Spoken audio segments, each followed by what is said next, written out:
The Kansas City Chiefs have been playing some very impressive football on both sides.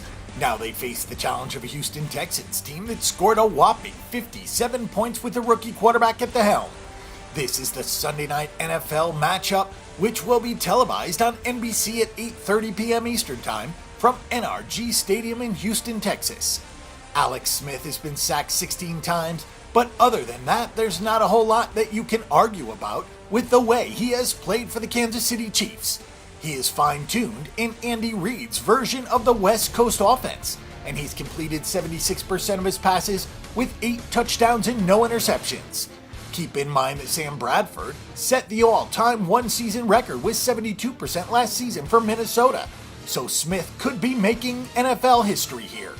Interestingly, their opponents have compiled more first downs than Kansas City this season, but the Chiefs, while getting that 76% accuracy from Smith, have permitted only 51.4% pass completions to their opponents.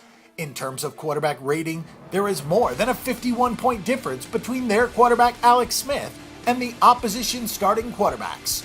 Also, while the Chiefs average 6.4 yards per carry on the ground, their opponents are only averaging 4.3. Obviously, Kareem Hunt has a lot to do with this. He has already racked up 502 yards on the season, and he is a favorite to win Rookie of the Year. The Houston Texans were going to use Tom Savage to keep the seat warm while their first-round draft pick Deshaun Watson of Clemson got prepared to play in the NFL. Well, they weren't getting a lot of results with Savage, so they went to Watson early. And even though he is going to show some rookie mistakes, it's pretty tough to find fault with the way he engineered his team last week. The Texans, in only Watson's second start, set a franchise record for points scored in a game, and Watson threw for 283 yards and 4 touchdowns, running in for a touchdown as well. One of the things that really helped Houston last week was that Lamar Miller came alive, chalking up 131 yards from scrimmage. Will Fuller, who had been out with a broken collarbone, caught 2 touchdown passes. Certainly Fuller has had his problems dropping the football, but he has the potential to really stretch things out in any secondary because of his blazing speed. Despite a 2-2 record, the Texans have 93 first downs to their credit, compared to only 61 for their opponents. We know they have the defense, and they have held their opponents to less than 60% of pass completions. Houston got some payback last season after losing a 30-0 decision to Kansas City in the 2015 playoffs. They forced 3 Kansas City fumbles and came out of it with a 19-12 verdict.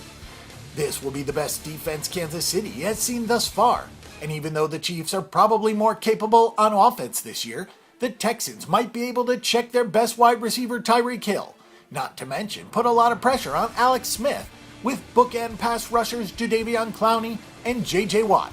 For our pick and prediction, don't be surprised if Watson continues to impress and the Texans are able to end the Chiefs' unbeaten string. For our pick, we'll take the Houston Texans at home with the 2 points.